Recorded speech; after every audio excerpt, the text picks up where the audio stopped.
All right. Welcome back, everybody, for another deep dive. Today, we're going to be talking about something that's pretty fundamental to pretty much every aspect of our lives, Mm-hmm.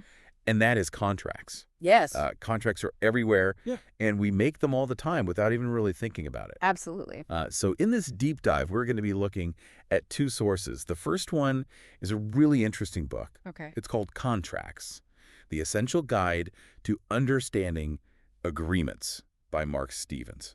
Mm. And it's a really great overview of contract law for anyone who wants to understand how contracts work. Interesting. The second source is actually a really fun article I found online. All right. It's called 10 Contracts You Make Every Day Without Realizing It. And it's from the website howstuffworks.com. Oh, yeah, I've seen that website. So today we're going to try to answer three big questions for you. All right. First, we're going to talk about the different types of contracts, Okay. because there are actually a lot more than you might think. Mm. Second, we're going to talk about the key elements that make up a contract's definition. Because again, there's more to it than just shaking hands on a deal. Right. And then finally, we're going to talk about the difference between common law and civil law systems Yeah. in relation to contracts. Because as you can imagine, the rules of the game can be pretty different depending on where you are in the world. I bet. Okay, so let's dive in. So when most people think of a contract, they probably think of a really formal document with lots of legal jargon. Mm-hmm. Something like a lease agreement or an employment contract. Right. But the truth is, the contracts are way more common than that. Yeah, Like every time you buy something at the store or order something online, you're entering into a contract. that's right. And even things like agreeing to meet a friend for lunch, Yeah.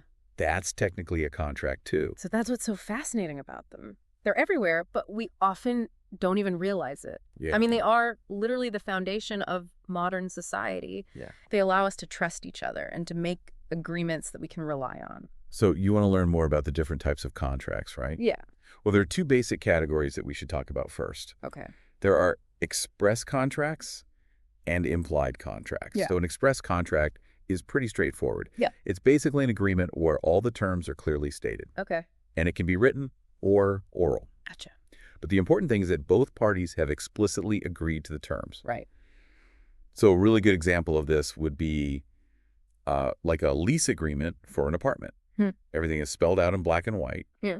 The rent, the length of the lease, the responsibilities of the landlord and tenant, All the details. all the details. Now, an implied contract is a little bit different. Okay. It's an agreement that's created by the actions of the parties rather than by their words. Gotcha. So a good example of this would be like taking a taxi. Mm-hmm. You don't sit down with the driver and negotiate a price beforehand. Right. You just get in the cab and they take you where you want to go. And you know you need to pay them. Yeah. And the understanding is that you'll pay them a reasonable fare at the end of the ride. And you don't necessarily have to even say that out loud. Ignore. You just know that's how it works. And that's an implied contract.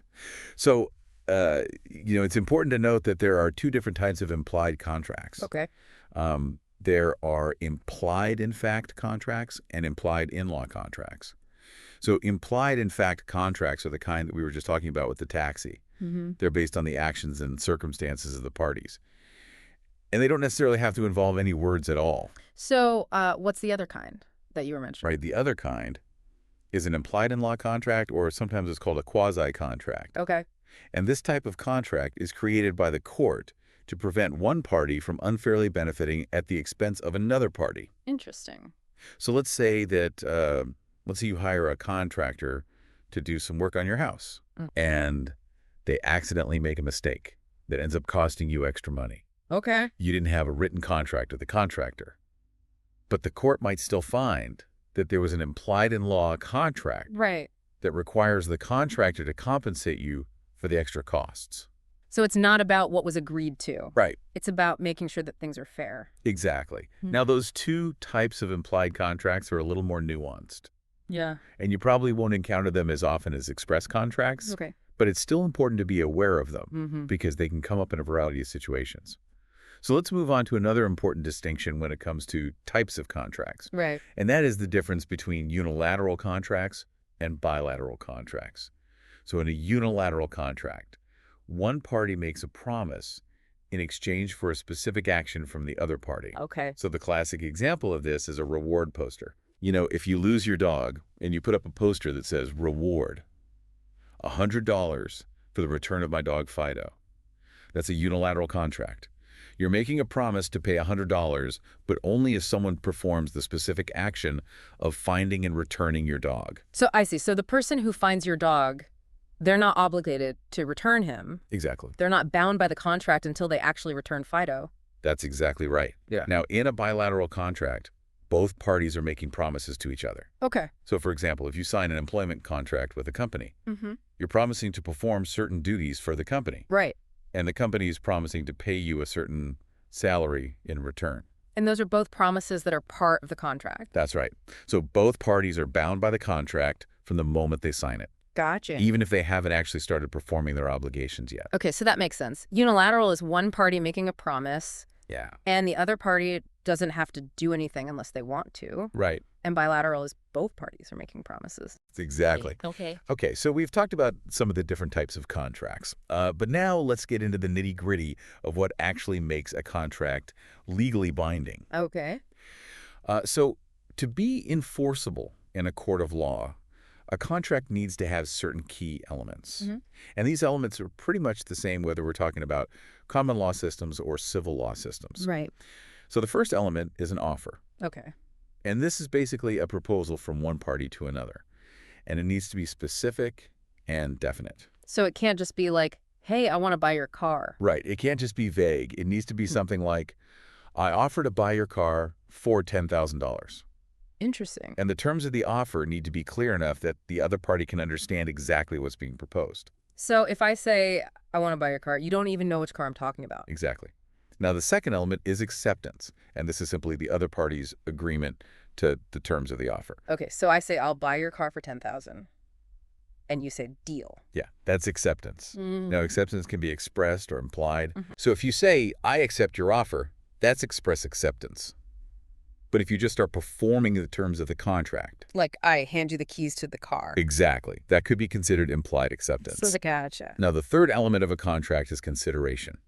Okay. And this is basically the idea that both parties need to be giving something of value in exchange for the other party's promise. Mm-hmm. So in the car example, the consideration on your part is the $10,000. Right. And the consideration on my part is the car. Okay. Now, consideration doesn't have to be money. It can be anything of value, Gotcha. like goods, services, or even a promise to do something or to refrain from doing something. So, like, if I promise not to sell the car to anyone else for a week, that could be consideration. Exactly. Now, the fourth element is mutual assent. And this is basically just the idea that both parties need to be on the same page. They need to understand and agree to the same terms. So we both have to be talking about the same car. Exactly. And the same price. Yeah. And the same everything. Exactly. Now, if there's no mutual assent, there's no contract. Mm. So, for example, if I offer to sell you my car for $10,000, Mm-hmm. but you thought I was offering to sell you my motorcycle, Oh. there's no mutual assent. There's a misunderstanding. Right. And therefore, there's no contract. Gotcha. And then finally, the fifth element of a contract is legality. A contract can't be for something that's illegal or against public policy. So I can't hire you to rob a bank. Exactly. That would not be an enforceable contract. It seems obvious, but It's good to make that clear. yeah, it's good to make that clear. So those are the 5 key elements of a contract: offer, acceptance, consideration, mutual assent, and legality. And if any one of these elements is missing, the contract is not enforceable. Okay. So now let's move on to the last part of our deep dive. Oh. And that is the difference between common law and civil law systems. So in a nutshell, common law systems are based on the idea of precedent, Mm-hmm. which means that judges look to past cases to decide how to rule on current cases. So it's all about what happened in the past. Exactly. And this is why common law systems are often described as being judge-made law. Okay. Now, in contrast, civil law systems are based on codified statutes and legal codes. So it's more about following the rules Right, that are totally. written down. That's exactly right. So in a civil law system, the judge's role is to apply the law as it's written, rather than to interpret the law based on past cases. Gotcha. Now, when it comes to contracts, this difference between common law and civil law systems can have a significant impact on how contracts are interpreted and enforced. Okay, so what are some of the key differences that we might see between the two systems? So, for example, in common law systems, contracts are often interpreted more narrowly, and there's a greater emphasis on the plain meaning of the words used in the contract. Yeah. Whereas in civil law systems, contracts are often interpreted more broadly, and there's a greater emphasis on the intention of the parties. So the same contract could be interpreted differently, I mean, depending on the legal system. exactly. And this can be a real challenge for businesses that operate in multiple countries. Especially if they're used to working with just one system. Right.